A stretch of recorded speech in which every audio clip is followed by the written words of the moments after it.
Well, welcome everybody to our mini lecture. This is a new initiative, part of our History Hootenanny festivities, and of course the theme being sports, to go along with the exhibition.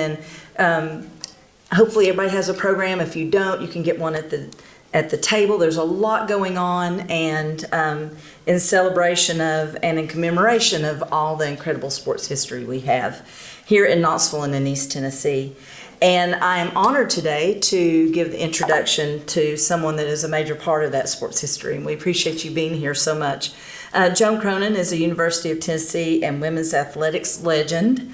She has served the university diligently since 1983, building a team-first atmosphere through being trustworthy and loyal in all she does. She has excelled in building lasting relationships and creating opportunities for success for all UT athletes and students, and I just want to say that is all in present tense because you're very active in the community, and I know we all appreciate what you do on behalf of UT and the students. A proven leader with her success being measured through both personal and professional accomplishments.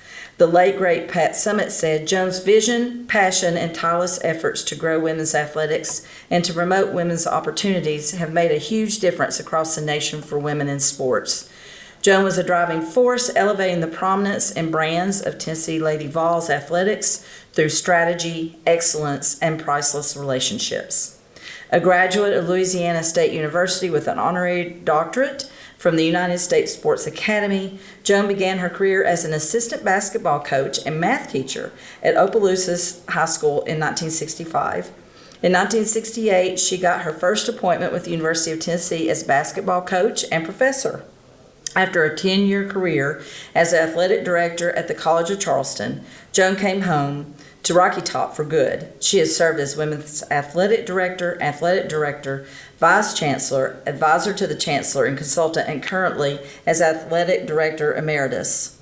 Joan has served in numerous leadership roles, including Leadership Knoxville, founding class and past president, United Way chair, National Association of Collegiate Directors of Athletics president, NCAA and SEC Executive Board, SEC Executive Committee, Carson Newman College Board of Trustees, and the Pat Summitt Foundation as chair.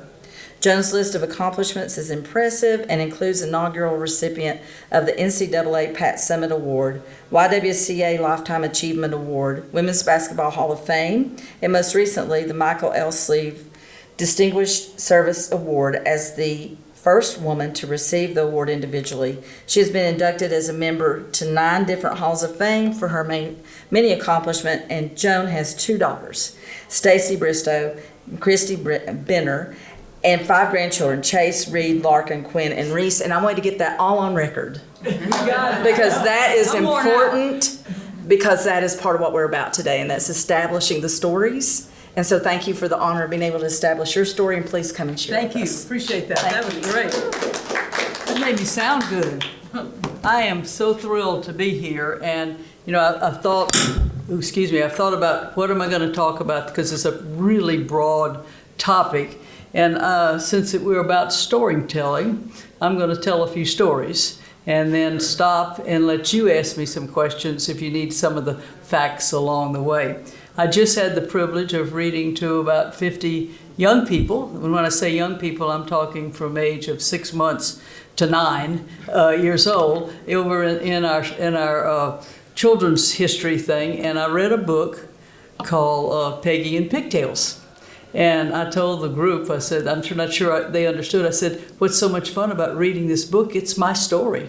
It's about a young lady who didn't get to play and what she did to do that. And I told them, I'm holding a book up that says Peggy and Pigtails. And I said, I don't think I had pigtails, but I was Peggy wanting to play baseball. And then it ended up me writing a book about getting to play, and it's called Sport is Life with the Volume Turned Up. And it's about what you learn from sport. But my story was I grew up in Louisiana. I'm a Cajun with orange blood. If you can't understand some of my Cajun accent, just stop me and say, hey, Joan, what did you really say? But remember that I do have orange blood. My house was right next to City Park. And, Barbara Mandrell wrote that song that she was country before it was cool to be country.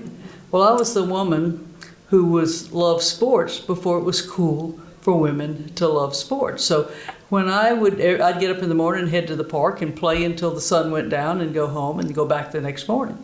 And I was a pretty good athlete. I was a good athlete before it was cool for women to be in sports. So I thought that was important. And then when I turned 12, they had Little League tryouts. And I thought, man, I got it. This is what I've been waiting for. So I took my hat and bat and ball and went down to City Park, and the guy wouldn't let me play. He said, you can be a scorekeeper, you can be a manager, you can be a cheerleader, and kept going through all these things I could do, but I couldn't play. And it made me mad because I wanted to play so bad, and to be real honest, I was better than most of the little boys there. So I knew I could make the team. And I knew at that stage I wanted to be an athletic director. Now, how I knew what an athletic director did at 12, I don't know, but I knew they were the person in charge. And I knew that that was important, that I wanted to give everybody an opportunity. So that's where my career began, when I got told no, that women can't play. And it took me lots of different ways. I had a chance to go back, went LSU graduate, undergraduate, and master's, went back to my high school. I was a pretty good high school player, so I went back and was coached for a year and taught math, and that was cool. At that time, every athletic director I knew was a former football coach. That's what you did. You went to be a football coach, and then you became athletic director. Well, I knew I wasn't going to be a football coach. I wasn't that foolish. I might be able to play baseball, and I might be able to be an athletic director. I wasn't going to be a football coach. So I thought, well, if you get a degree teaching math, you can always get a job, and maybe you can coach in high school and then move up the ranks. And I did that, and I loved it. And then I was fortunate enough to come to the University of Tennessee in 1968, and that was, my husband was coming to work on his doctorate in exercise physiology.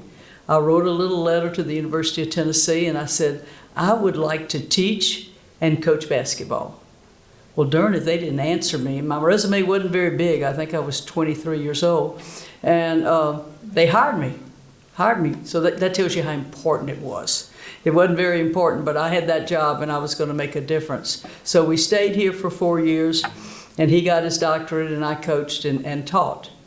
Then he took a job at the Citadel in South Carolina, and I had a 2-week-old and a 17-month-old. So my life was kind of crazy in that little move. So we got there, got settled.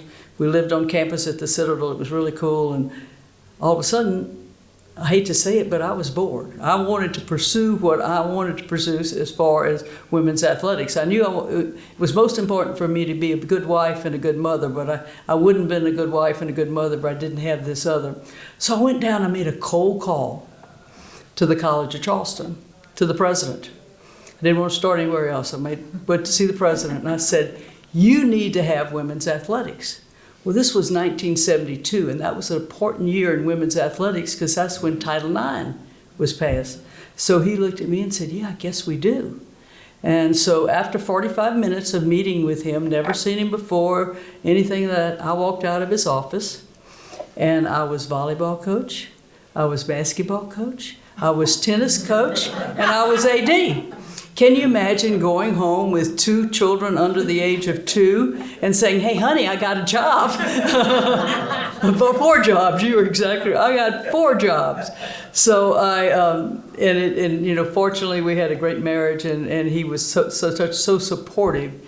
And so I was the mother or grandmother or whatever it was of the College of Charleston. And we started and were very, very successful. So 10 years later, the University of Tennessee, Pat was in Knoxville. Everybody gives me credit for hiring Pat. I didn't hire her, but I kept her. That was my key for over 30 years.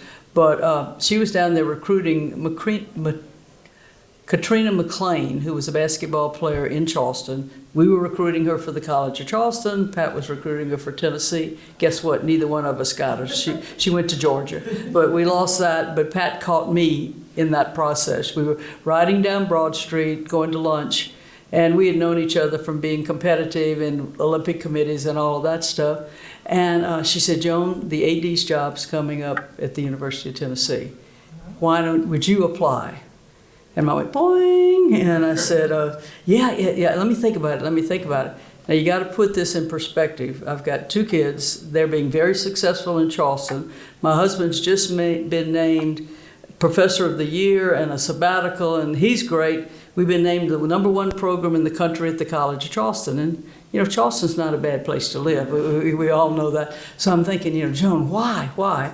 And my husband put it very succinctly for me. He said, Joan, your goal since 12 has been to make a difference in women's athletics. And he said, I love to teach, and I can teach anywhere. But you, from the platform of Tennessee, you can make a bigger difference than we could at Charleston. So we all packed up and came and been here ever since, and that's my story, and I'm sticking to it. So your university said yes to women before it was cool to say yes to women. So that was such a tremendous time in sports, because it was right when we were starting and everything was going on. We talk about the Lady Vols. You use the color blue. We use orange and white and blue. I'm going to tell you, this is a story that not many people know. When they hired me the first time to coach here, my office was in the basement of Alumni Gym. I had no assistants. I had a little bit of budget. There was no internet. And so I got ready to order uniforms. And I could find white uniforms with orange letters. Yay. But nobody was making orange women's basketball uniforms that I could find. And so in the basement of Alumni Gym, I said to myself, what color looks good with orange and white? I could either order men's uniform and alter them, or I could pick out another color. And I said, I think Carolina blue looks really good with orange and white. So that started in 1968 with the Lady Vols. I didn't do a survey. I didn't ask permission, all those things that we're supposed to do. I just said, here are the uniforms, and that's where we're going. So it's really fun for me to see how much we get to use the lady and how long we have used that. The men use orange and white and black or gray, where we use orange and white and the Carolina blue. I did think it was kind of fun the other night when our soccer team beat North Carolina, and we were in orange and white and they were in Carolina blue, but I was proud of that. So I got to come back and I got to build a program because people were very supportive. We worked tremendously. I was women's athletic director. Doug Dickey was men's athletic director. When I first came back, Bob Woodruff was athletic director, and then it changed over to Doug. And we worked really well together, and our goal was to have the best athletic program in the country. And we worked at it hard, and I loved the University of Tennessee. For those of you that are in administration, come on in, we're just chatting. For those that are in administration, while I was there my 30 years as women's athletic director, then athletic director, I worked with 11 presidents and 9 chancellors. You know what that teaches you? Flexibility as we go. But they were all so very supportive. I give Pat Summitt all the credit in the world. I was so privileged to have a chance to work with her. We would go somewhere and she would say, this is Joan Cronan, this is my boss. And I would usually smile and say yes, but we worked really well together. And she was phenomenal in every sense of the word. I just feel so blessed. And our passions were the same, our dreams were the same, and so we had a chance to build a program. And one of the neatest things that what most people don't realize about Pat, we all know she was a great coach. We all know about her stare. We all know how tough she was. But Pat had the ability to not only want basketball to be good, but she wanted all the other sports to be good. So she helped them, the coaches, recruit. She helped me recruit other coaches that could come in and do what we wanted to do. One of my favorite stories was when we added softball, and Ralph and Karen Weekly were our co-coaches at that time. And there was a young lady out in California named Monica Abbott. If you followed women's sports, Monica is still, in my opinion, the best pitcher ever to play. Carlin, for us playing right now, is pushing her really hard, and I think that's good. But when Monica came in, at that time, softball was being great softball in California. The SEC was just getting started. We weren't very good. Now we dominate, and they're not as good. But I remember when she came in, Pat met with her and convinced her that, you can come here and you can make women's softball just like women's basketball. and be really successful. And when I met with Monica, Monica said, now, you know, Pat said if we get to the World Series, you'll come. And I said, yeah, we will, absolutely, I'll be there. And so fast forward, she came, and with first year, she's pitching, and she's phenomenal. And we're playing in the playoffs, and we're playing Stanford, who had dominated softball at that time, and we upset them out in California. And our softball coaches did something that I thought was, and they still do, is rather than after a win or a loss, they don't go back to the locker room. They go out in center field and they circle up, and they do what they call throw roses. And they talk about, boy, that was a great hit you got in the third inning, or that play on third base was great. So they're out there throwing roses about upsetting Stanford, and my heart's going like this because I'm so excited I can hardly stand it. We're going to the World Series. And Monica looked up at me and said, Miss Cronan, do you have Pat Summitt's phone number? And I said, yes, I do. She said, well, call her and tell her you're going to the World Series, and she's going too. So we did, but that was the kind of person Pat was. She was always giving and always wanted the best for everybody. My philosophy in having an all-sports program was your budgets can't always be exactly the same, but I wanted all of our teams to be in the top 10 in the country. And to do that, they needed a budget in the top 10 in the country. So when I got there, we had 7 sports for women. And I told the coaches, even though the laws say I need to add more sports, I'm not going to add one until I get y'all funded in the top 10 in the country. Well, fortunately, that happened pretty quick. We had a lot of people that were supporting us, and we were selling that. We wanted to have a top 10 budget for each of our sports. Well, that happened, and then we added softball, and we added soccer. We added rowing, and we added golf. And so now they have 11 sports for women and 9 for men. And that helps you with the Title IX. It's, you know, Title IX says equal opportunity. And it's hard when you have 125 guys playing football. Yeah. Somebody said, Joan, why did you add rowing? And I said, well, I looked out my window and there's a river. And then I found out you could have 65 girls on the rowing team, so that would help with Title IX as we went. And it's been really, our rowing team the last 2 years has finished 3rd and 5th in the country. So rowing is usually an Ivy League sport, and for us to be dominating like that is really, really exciting. But again, Pat was just with me, a partner, and trying to not only want to have, now she always wanted to be sure her basketball program was #1, but she wanted to help everybody else go. You know, I get asked a lot, what did you teach Pat, and what did she teach you? And it's pretty easy. I can think of a lot of things she taught me, but to think about what I taught Pat. When I think about what she taught me, she was probably the most focused person I'd ever worked with. She, as I told you, was very giving because she wanted everybody else to be successful.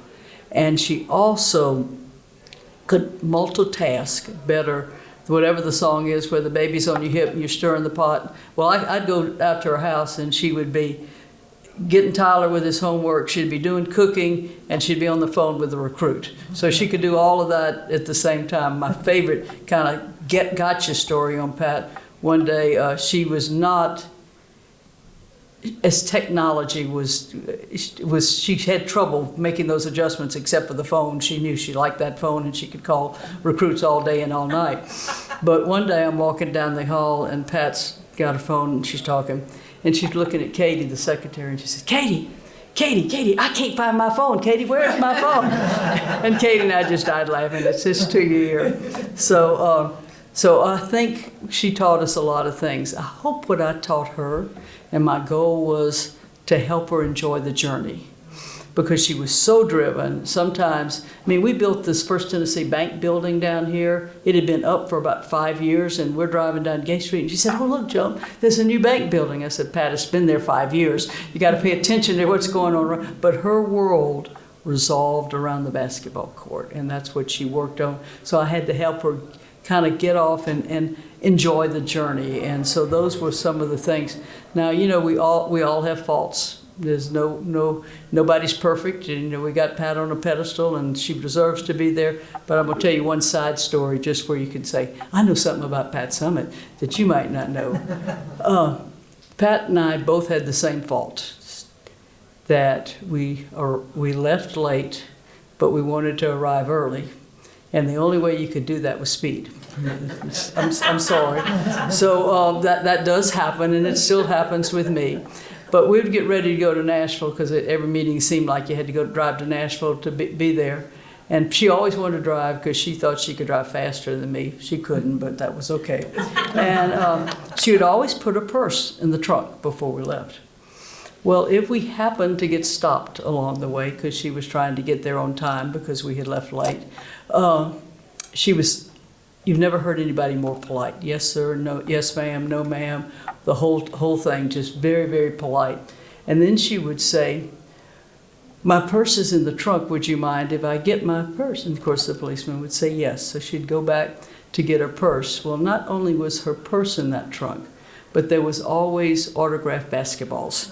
We never got a ticket. Never got a ticket. So you can say that we used state property to get out of tickets, but that was used basketballs to get out of tickets. So you know, Pat and I had a goal. We had a drive, and the University of Tennessee said yes to women before it was cool. So that was going really well. But why do you do all this? Why do you do all this? This is what I was telling the kids just a minute ago. I think sports is one of the best ways to teach people to be successful.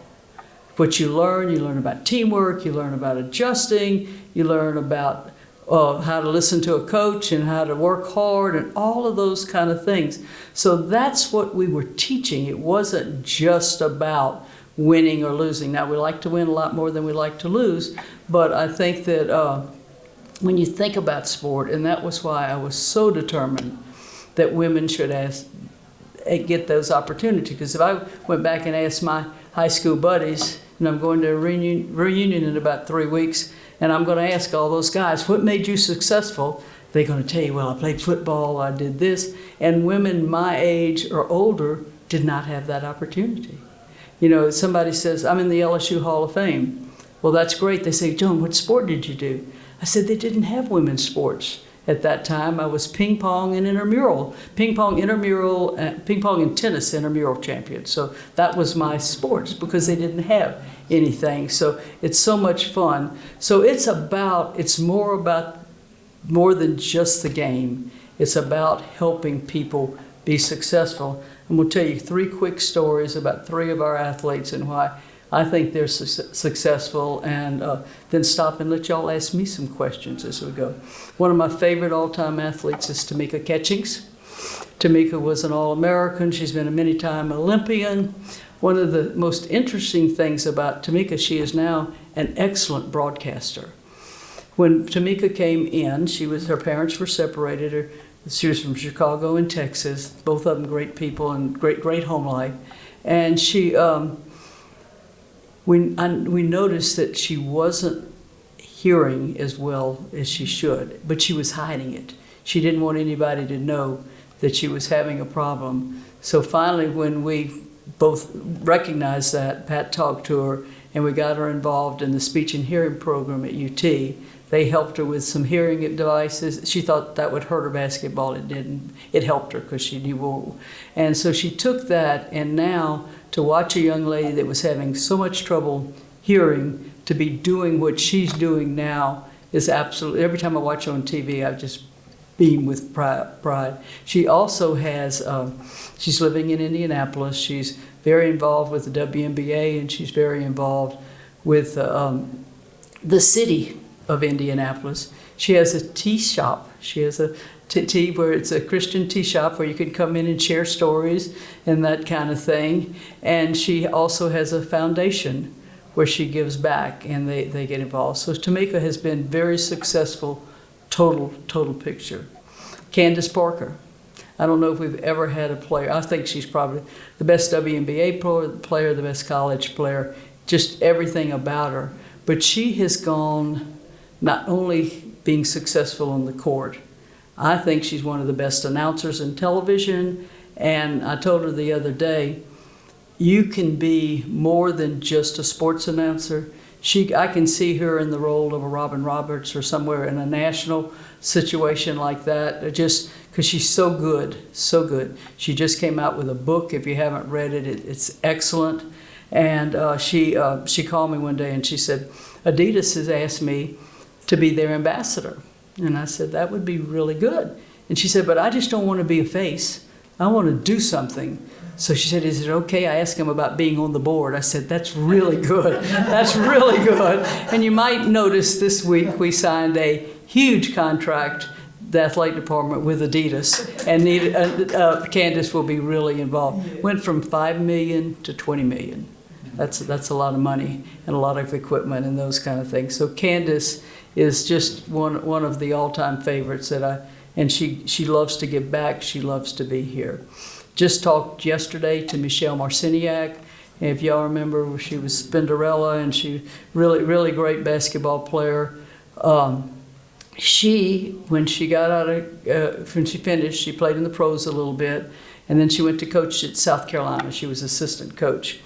And unfortunately, they lost their job after whatever, old coaches never die, they just resurface. But so she was thinking about what she was going to do next. And she'd gone out for a run. She came back, she said she lay down on the sofa and she had one of those Climacool warm-ups, the breathing fabric. And she said, oh, I wish I could sleep in this. Bing, bing, bing. She developed a company called Sheiks. Now look it up when you get home. It's called SHEEX.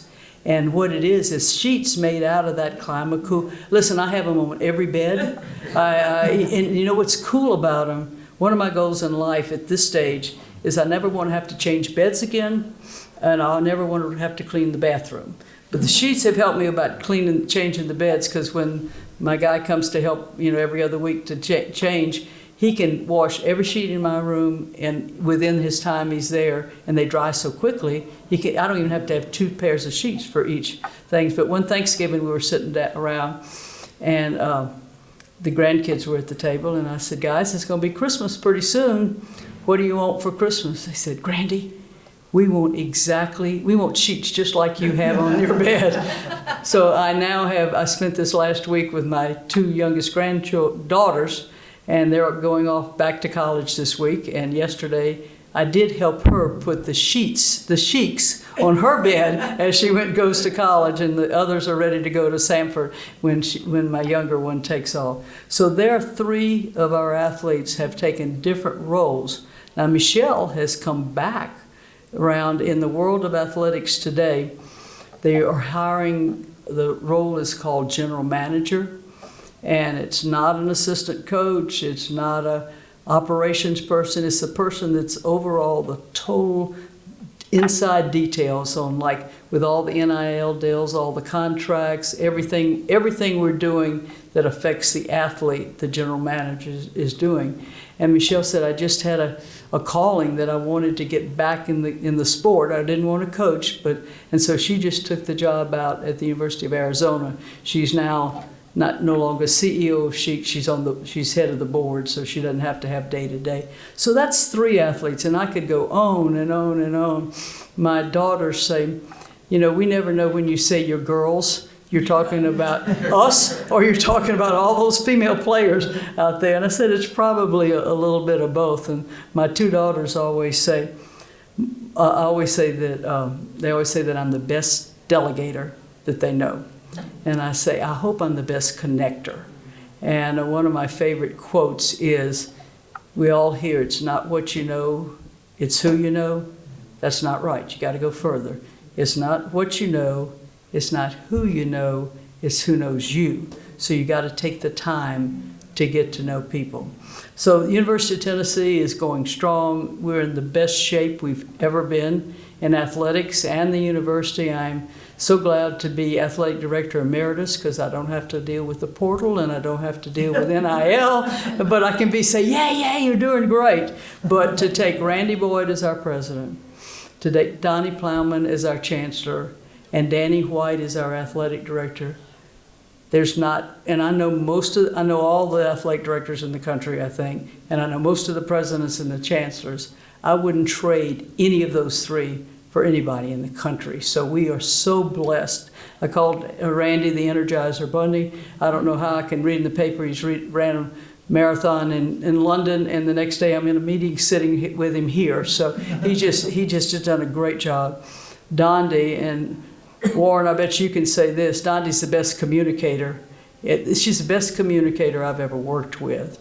And Danny is the best strategic planner I've ever, I mean, as we go into this year, and there is a whole lot of things different. We have to share revenue with the athletes. We have to be prepared for the portal and all those different things that weren't in the world when I was AD. I think we're better prepared than anybody in the country. I personally don't think it's sustainable. I don't think we can continue to do what we're doing and sustain the caliber of athletes that we have, but we'll see what happens. Questions? Okay, got one from the back. Okay. You mentioned that Pat focused on the basketball team and that she also wanted all of the teams to be successful. Yes, sir. But I've heard her story a couple times, but you could probably verify it, and that was that she was also focused on their academic performance to the degree that just about every morning she would pull a team member's academic schedule up, and then if they had an 8 o'clock or a 9 o'clock class, she would show up in that classroom She has been 10 known. minutes early. She's been known to do that. Was the rule. You had to get there 10 minutes early and sit in the front row, and if they didn't do that, they were in trouble. Yeah, you're exactly right on every point. Okay. Pat had a rule. If Pat was standing here today and you said, what are you most proud of? She wouldn't say 8 national championships, 18 Final Fours. She would say every young lady who played for her for 4 years graduated. Right. And our rule was you didn't miss a class and you sat in the first 3 rows. Because it's nice for the professor to know who you are and you're there, and if you didn't do that, you didn't play in the next game. And it didn't matter who we were playing. I mean, it could be, Connecticut, or it could be Podunk, but you didn't play in that next game. You didn't have to do that too many times that the word got around, and it was for all of our women's teams. Yeah. First, thank you so much, Joan. I can sit here and listen to you tell stories all day. It's great. I'm a huge Pat Summitt fan as well, and her human side, that she cared about her individual players. And I love the relationship that the two of you had. My question is, I understand going back to your early childhood and how you sort of got that inspiration, but who do you look at in history? Because I'm a historian, and I always like to see who is that person in history that you saw, or that period in history that you saw that really also added to the inspiration as you were going forward. Because obviously we're going to be standing on your shoulders, and there's those who are going to be looking at you and what you do. Well, thank you, and I appreciate that. Unfortunately, as far as women out there weren't many in the business, so there were many athletic directors that I looked up to. But I was also fortunate to live in a family that my daddy thought I could do anything. Anything you wanted to do, it was okay. In fact, he thought too much sometime, because he would go to my basketball games and yell, "Shoot, baby." If you don't think that embarrassed a teenager, "Shoot, baby!" And so I would do. So we had that, and I hope that I can make a difference in other. One of the things that I'm proudest of, growing up, I truly, they call me Pollyanna because I am. I think we can always get things done, but I really didn't think we would make as much progress as fast as we have in women heading total programs. I mean, I can tell you who the first, second, third woman were. I was the first one in the SEC to do that. And the thing that I am really proud of is in the South, and that sometimes we're slower than we won't need to be about making these decisions, there are 3 minority black female athletic directors at major schools: Vanderbilt, Virginia, and Duke. And I mean, that says volumes to me about how far we've come and what we're doing. You know, finally they put somebody in the chair and say, oh, she can do that too, you know. So it's really good. And I'm proud to tell you that all three of those are my friends. And I watch them grow up, and I watch what they have to do. So I think that's important. Mark? Yeah. Looking back on your career, your time at UT, is there anything you wish you would have done differently? Looking back and say, oh, I wish I had signed that person, I wish I had, whatever. Do you have any regrets? You know, I think you always second guess.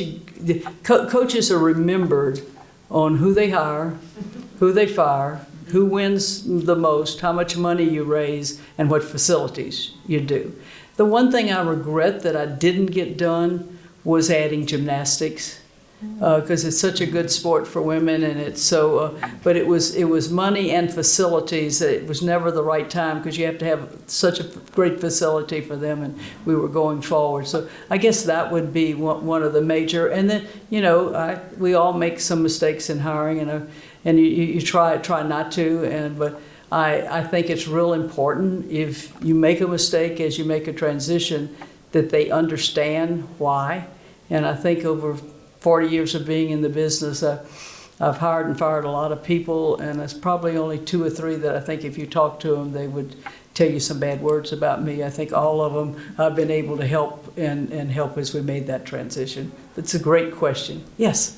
Well, you mentioned that you had a lot of support at UT, like with the other athletic directors. Mm-hmm. Mm-hmm. But how did you make sure you were always in the room when decisions were getting made, or did you ever get pushed back or accidentally left out? Like, how did you? Okay, I'll tell you 2 stories. One is we both reported to the president. That was eventually, when I started, I reported to a vice chancellor of student affairs, and the men's athletic director reported to the chancellor, the president. And I finally solved that, where we were both, so anytime budget meetings were there, I had to be there. And that was good. And I think that we got to a point where we respected each other so much that we wanted to work together, and we wanted that to happen. But sometimes, you know, things happen and you try to make things right. When I came, the first line in the sand I drew was when I came for an interview. The president, who was Ed Bowling, who's one of my favorite administrators ever, and a huge supporter of me and the program. But the chancellor, the president, and Pat said, we're not going to play in Thompson Bowling Arena. Thompson Bowling Arena was being built. And they said, you're going to keep Stokely, and it's going to be just yours, and you're going to be able to have, you won't have to. And of course, Pat thought it was good because she didn't have to worry about sharing practice time with the men. It would be hers, and it would be, and then she looked at that court as her classroom. And in my case, I said, you only get one chance to make a good first impression. If we're building one of the finest facilities in the country, we're going to play in it. And all of them didn't want us to play because they thought it was going to be too big. And I said, trust me, build it, and we'll get the people there. So the nicest letter I ever got from Pat was after the first game, and we sold it out. In fact, I had to go out and give tickets to people standing in line to the next game where they would come back. And so it worked. And she wrote me a letter and said, you were right. Thank you, thank you. And that was important as we went through. And then as we grew, you know, they didn't have locker rooms planned for us because the building was in construction, and the women weren't going to play there before I showed up. And then so we expanded one of the locker rooms, and our locker room was good, but not as good as I wanted it to be. So we were getting ready to make another expansion, and one of the things we were going to do, they built it that they had a nice men's locker room and had 4 visiting locker rooms, and we took one of them. So now we got a women's locker room, a really nice men's locker room, and 3 other locker rooms that for visitors or guests or whatever.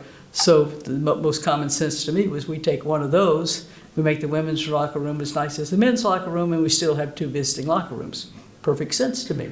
Well, I come in the office one morning, and everybody all along the way is talking to me. Say, Joan, they just had a staff meeting among the associate men's athletic directors, and one of them said that she will get that locker room over my dead body. okay, I'm the she in there. And so he was kind of, again, drawing the line. And I could have done a lot of things. I could have run to the president's office and say, the law says you have to, you know, all of this. But I simply, immediately picked up the phone and I called him. And I said, when am I going to your funeral? And there was dead silence on the other end. And then he started laughing and I started laughing. I said, come on down, let's talk and figure this out. So I think those, if you can face problems right up front and work together, it's better. Warren. I just wanted, well, two things. One, just to say, echo what you said about Donnie Plowman. I just joined Chancellor's Associates, and she's so inspirational and such a good communicator. Mm-hmm. It's really remarkable. The team that she's assembled is incredible. It's awesome. And this, what a great time for UT. I mean, you're a part of that narrative. Yeah. You know, this is just so amazing, and we're so glad to have you here. Just everything that this is elevating, not just UT, but also Knoxville and East Tennessee. The other thing, and this is a conceit for me. I heard you say you were in ping pong. Uh-huh. I'm a big ping pong fan. You want to play?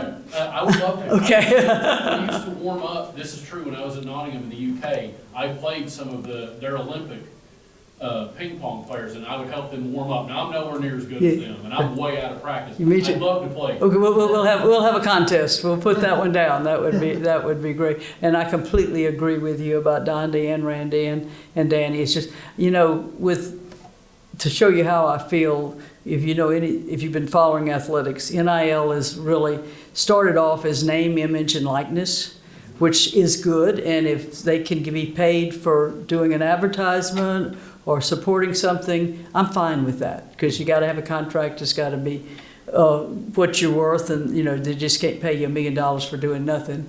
But name, image, and likeness immediately became pay for play. So it was hard, and that's just not us, that's everybody in the country.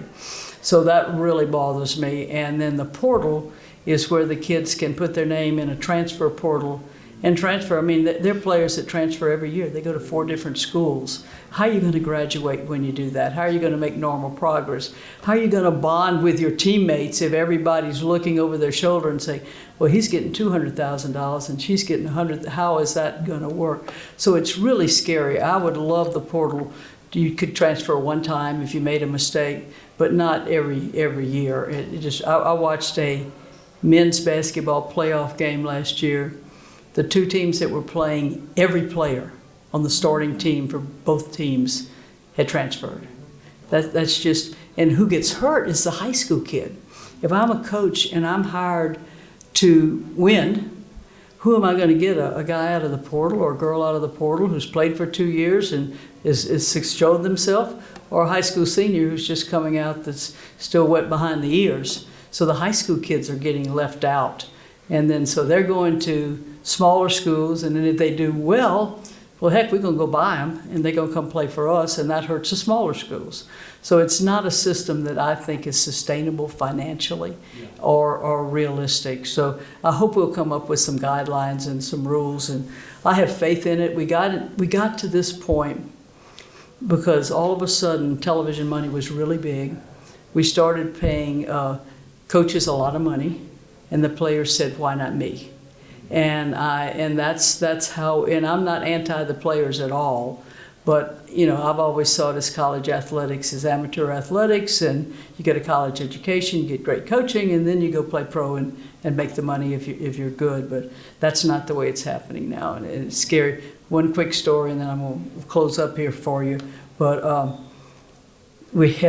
had a former football player call me, probably in his 70s, and he was an All-American. He said, Joan, I just had a breakfast with some of my cohorts, linemen that played with me, and he said, we just walked in and we bonded immediately. You know, we hadn't seen each other in 10 years, and he said, I know they'd run through the wall for me if I needed anything.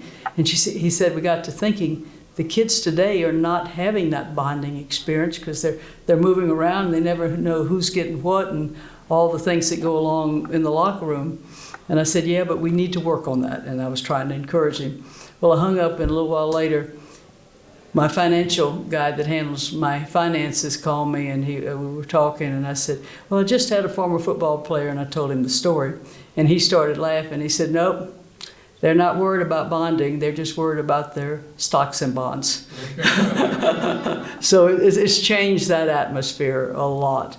When you got back, when you asked the question about Pat, You answered it all. okay, but I'm going to close with a story about that, is that, you know, I think you need to walk your walk and talk your talk. And as I said, Pat would stand up here and tell you that's the proudest thing she was with all the kids graduating, but you got to do something to make that happen.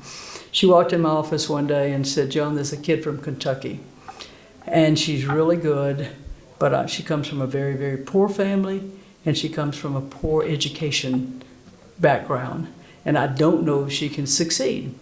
Well, in our world, you can go in and visit their home, and you can bring them in and visit with us. And I said, well, go visit and see what you think. So she did, and she called back. She said she really wants to come, and I think she might be able to make it. I said, well, let's bring her in and see how she responds with our athletes, because that's usually the best judge of what they are and who they are.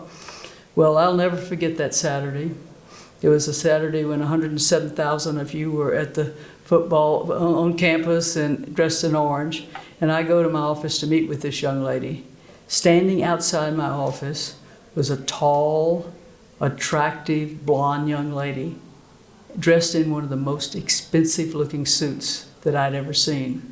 Well, you can imagine my mind talk. It was going crazy because I was picturing poverty, I was picturing poor education, and here was a model and you know, standing in front of me.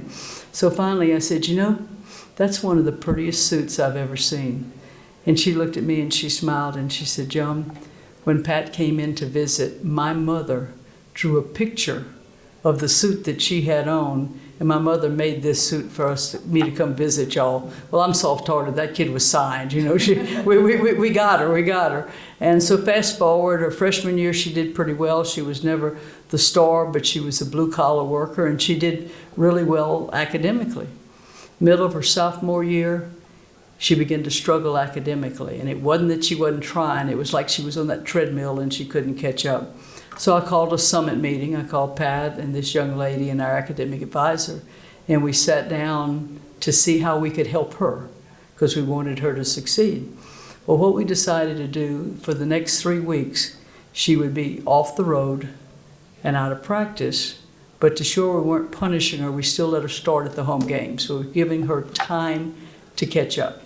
Well, after 2 weeks, the academic advisor came back and gave me thumbs up. She's doing fine. So we went on to the SEC tournament. We lost in the finals, but this young lady was named to the all-tournament team, and I was so glad we hadn't denied her an opportunity to be the best that she could be. We go on to the Final Four, and we're getting ready for the semifinal game, and I'm trying to be sure all the tickets are there, the president's plane has landed, the alumni reception is over here, the coaches have everything, so I'm running around, run back to my room to change for the game, and my phone rings. And it's this young lady, and she's crying. And I said, what's wrong? She said, I wanted you to be the first one to know UT just called, and I made the dean's list. She made the dean's list. She went on to help us win a national championship, and she became the first member of her family ever to graduate from college. I keep up with her today, and she's a very successful young lady. That's what college sports does. That's why I think sport is life with the volume turned up. Thank y'all.